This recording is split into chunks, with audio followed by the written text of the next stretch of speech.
অবশেষে জনসম্মুখে ক্ষমা চাইলেন আর্জেন্টিনা বনাম স্পেনের সেই আলোচিত ফাইনাল ম্যাচের রেফারি স্লাভকো ভিনচিচ। চাপের মুখে পড়ে অবশেষে স্বীকার করলেন ম্যাচ চলাকালীন কেন বারবার আর্জেন্টিনার খেলোয়াড়দের বিরুদ্ধে ফাউলের বাঁশি বাজিয়েছেন এবং কার্ড দেখিয়েছেন তিনি, এবং এর তীব্র প্রতিবাদ জানালেন ব্রাজিলিয়ান ফুটবলার নেইমার জুনিয়র। অন্যদিকে সংবাদ সম্মেলনে দাঁড়িয়ে খোদ লিওনেল মেসি জানিয়ে দিলেন কিভাবে ইচ্ছাকৃতভাবে তাদের এই ফাইনাল হারানো হয়েছে, আর কেনই বা মেসি এই টুর্নামেন্টে গোল্ডেন বুট কিংবা অন্য কোনো ব্যক্তিগত পুরস্কার পেলেন না। আর্জেন্টিনা বনাম স্পেনের এই ফাইনাল ম্যাচের প্রতিটি অজানা তথ্য নিয়েই সাজানো আজকের এই প্রতিবেদন। শেষ পর্যন্ত সঙ্গে থাকুন, চলুন শুরু করা যাক। 2026 সালের বিশ্বকাপের ফাইনালে মুখোমুখি হয়েছিল পৃথিবীর দুই ভিন্ন প্রান্তের দুই দেশ, আর্জেন্টিনা এবং স্পেন। ফাইনালের আগে থেকেই সবাই ধরে নিয়েছিলেন এই ম্যাচ হবে একেবারে হাড্ডাহাড্ডি এবং সমানে সমানে এক লড়াই।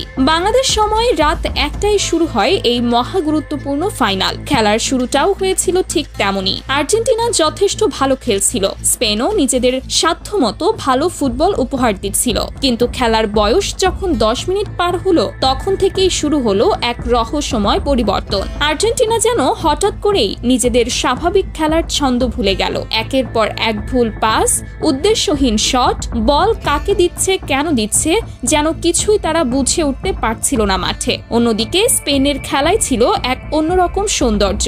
একের পর এক দীর্ঘ পাস, বল যেন প্রায় সারাক্ষণই থাকছিল তাদের পায়ে। আর্জেন্টিনার ডি বক্স লক্ষ্য করে একের পর এক আক্রমণাত্মক আক্রমণ চালিয়ে যাচ্ছিল স্পেন। অন্যদিকে আর্জেন্টিনার গোলরক্ষক, যাকে সবাই ডাকেন বাজ পাখি নামে, সেই এমিলিয়ানো মার্টিনেজ একের পর এক আক্রমণ ঠেকিয়ে দলকে ম্যাচে টিকিয়ে রাখছিলেন। তবুও আর্জেন্টিনা তাদের নিজেদের স্বাভাবিক খেলা দেখাতে ব্যর্থ হচ্ছিল বারবার। এভাবেই খেলার 45 মিনিট পার হয়ে যায়। তখনও স্কোর লাইনে ছিল আর্জেন্টিনা 0, স্পেন 0। সবাই হয়তো ভেবেছিলেন বিরতির পর হয়তো ঘুরে দাঁড়াবে আর্জেন্টিনা, কিন্তু বাস্তবে হলো ঠিক তার উল্টো। বিরতির পর তারা যেন আরো এলোমেলো এবং দিশাহীন ফুটবল খেলতে শুরু করলো। আর্জেন্টিনার মতো একটি বিশ্বকাপ জয়ী দলের কাছ থেকে এমন হতাশাজনক পারফরমেন্স কেউই প্রত্যাশা করেননি। দলের প্রধান কোচ লিওনেল স্কালোনি একের পর এক খেলোয়াড় পরিবর্তন করে পরিস্থিতি সামাল দেওয়ার চেষ্টা করছিলেন, কিন্তু কোনো খেলোয়াড়ই যেন মাঠে নিজেদের স্বাভাবিক খেলাটা তুলে ধরতে পারছিলেন না। এদিকে শুরু থেকেই রেফারির সিদ্ধান্তগুলো নিয়ে জন্ম নিতে শুরু করেছিল প্রশ্ন। মনে হচ্ছিল যেন প্রথম মিনিট থেকেই আর্জেন্টিনার বিপক্ষেই দাঁড়িয়ে আছেন তিনি। যদিও এটাও সত্যি যে আর্জেন্টিনা এই ম্যাচে যথেষ্ট পরিমাণ ফাউল খেলেছিলেন, তবু আসল বিতর্কের সূত্রপাত ঘটে নির্ধারিত 90 মিনিটের পরের অতিরিক্ত সময়, অর্থাৎ 93 মিনিটের মাথায়। এনজো ফার্নান্ডেজের একটি সাধারণ মানের ফাউলে তাকে সরাসরি লাল কার্ড দেখিয়ে মাঠের বাইরে পাঠিয়ে দেন রেফারি স্লাভকো ভিনচিচ।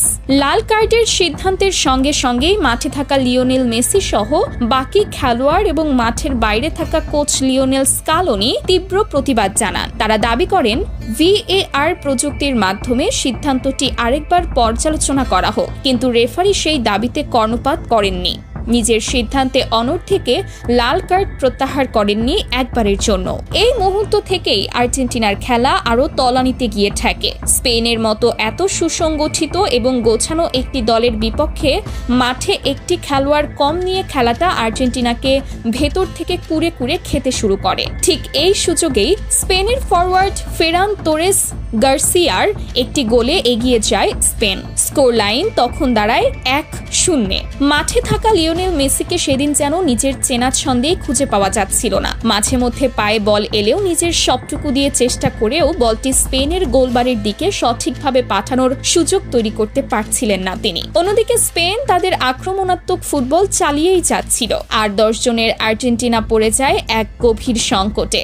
রক্ষণ সামলাবে নাকি আক্রমণে মন দেবে, সেই সিদ্ধান্তহীনতাই যেন গ্রাস করে ফেলেছিল পুরো দলকে। শেষ পর্যন্ত অতিরিক্ত সময়ের শেষ দিকে বেশ কয়েকটি সুযোগ তৈরি করলেও কোনোভাবেই সেগুলো কাজে লাগাতে পারেনি আর্জেন্টিনা। অবশেষে রেফারির দীর্ঘ বাঁশির সঙ্গে সঙ্গে বিশ্বকাপের ট্রফি হারিয়ে ফেলেন আর্জেন্টিনা, আর ট্রফি নিজেদের নামে লিখিয়ে নেন স্পেন। মাঠের এক প্রান্তে তখন স্পেনের খেলোয়াড়দের উদযাপন, গ্যালারি ভর্তি দর্শকদের উচ্ছ্বাস, আর অন্য প্রান্তে মাটিতে বসে অঝরে কাঁদছেন লিওনেল মেসি। এই দৃশ্য স্টেডিয়ামে উপস্থিত হাজার হাজার দর্শক এবং টেলিভিশনের পর্দার সামনে বসে থাকা বিশ্বজুড়ে কোটি কোটি আর্জেন্টাইন সমর্থকের চোখ অশ্রুসিক্ত করে তোলে। আর্জেন্টাইন খেলোয়াড়রাও তখন নিজেদের কান্না সামলাতে পারছিলেন না। নিজেদের সবটুকু উজাড় করে দিয়েও তারা যেন লিওনেল মেসির শেষ ইচ্ছেটুকু পূরণ করতে পারলেন না। ম্যাচ শেষ হতে না হতেই শুরু হয়ে যায় ব্যাপক বিতর্ক।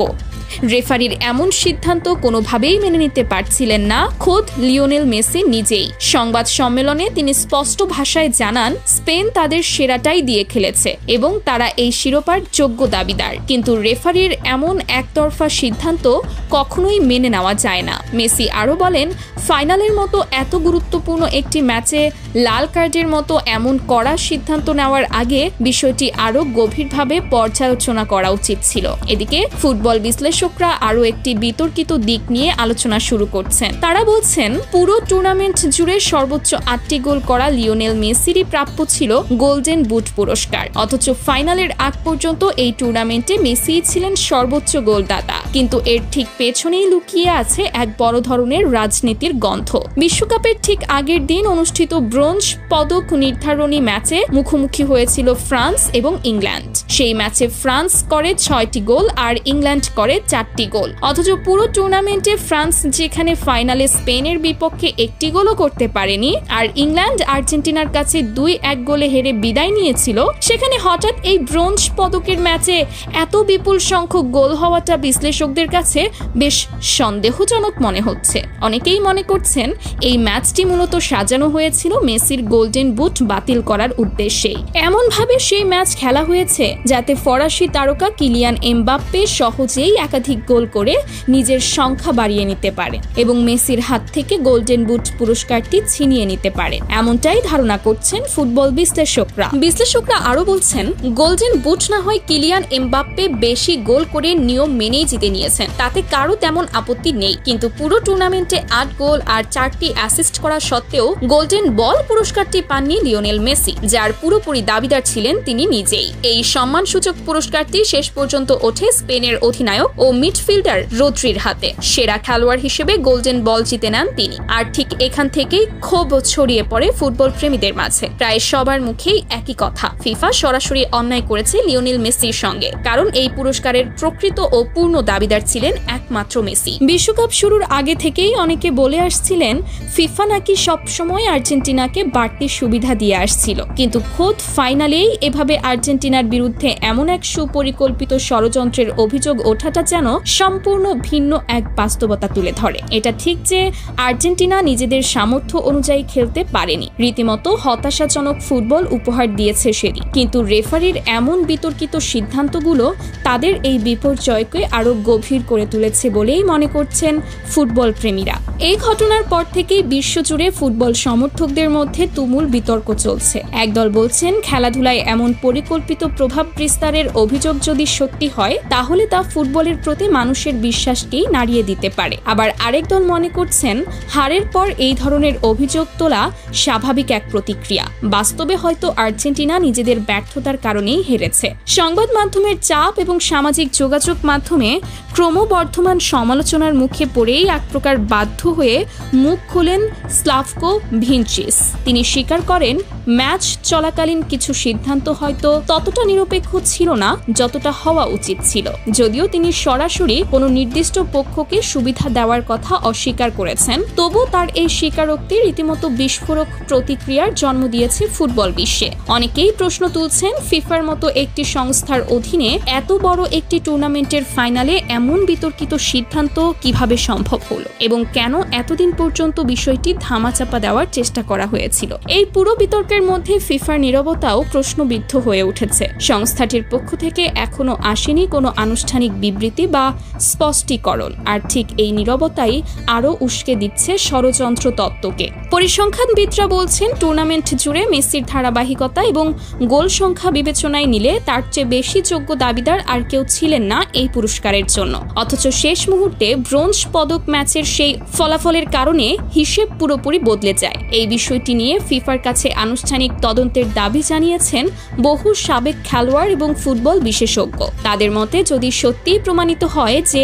সেই ম্যাচের ফলাফল প্রভাবিত করা হয়েছিল, তাহলে এটি আধুনিক ফুটবল ইতিহাসের অন্যতম বড় একটি কেলেঙ্কারি হিসেবে চিহ্নিত হবে। আর্জেন্টিনার সমর্থকদের মধ্যে এই পুরো ঘটনা নিয়ে ক্ষোভের পাশাপাশি রয়েছে গভীর হতাশাও। বছরের পর বছর অপেক্ষার পর আরেকটি বিশ্বকাপ জয়ের স্বপ্ন দেখেছিলেন তারা, কিন্তু মাঠের বাইরের এই বিতর্কগুলো সেই স্বপ্নভঙ্গের বেদনাকে আরও তীব্র করে তুলেছে। বিশেষ করে লিওনেল মেসির মতো একজন কিংবদন্তির ক্যারিয়ারের শেষ বিশ্বকাপ এভাবে বিতর্কের মধ্য দিয়ে শেষ হওয়াটা মেনে নিতে কষ্ট হচ্ছে কোটি কোটি ভক্তের। অনেকে বলছেন মেসির মতো একজন খেলোয়াড়ের প্রাপ্য ছিল সম্মানজনক এবং বিতর্কহীন একটি বিদায়, কিন্তু ভাগ্য এবং হয়তো কিছু বহিরাগত প্রভাব সেই সম্মানটুকু তার কাছ থেকে কেড়ে নিয়েছে। তো দর্শক, লিওনেল মেসির সঙ্গে ঘটে যাওয়া এই কথিত ষড়যন্ত্রকে আপনি কিভাবে দেখছেন? আপনার কি সত্যিই মনে হয় সেই ফাইনালের রেফারি কোনো একটি নির্দিষ্ট দলের পক্ষে কাজ করেছেন? আর ফ্রান্স ইংল্যান্ডের সেই ব্রোঞ্জ পদক ম্যাচ নিয়ে আপনার নিজের বিশ্লেষণ কি? সেই ম্যাচের ফলাফল কি সত্যিই স্বাভাবিক ছিল, নাকি এর পেছনে সত্যিই কোনো পরিকল্পনা কাজ করেছিল বলে আপনার মনে হয়? আপনাদের মূল্যবান মতামত অবশ্যই আমাদের জানিয়ে দিন কমেন্ট বক্সে। আমাদের পরবর্তী প্রতিবেদনগুলো সবার আগে পেতে চাইলে এখনই আমাদের ইউটিউব চ্যানেলটি সাবস্ক্রাইব করুন এবং ফেসবুক পেজটি ফলো করতে ভুলবেন না। এতক্ষণ সাথে থাকার জন্য অসংখ্য ধন্যবাদ।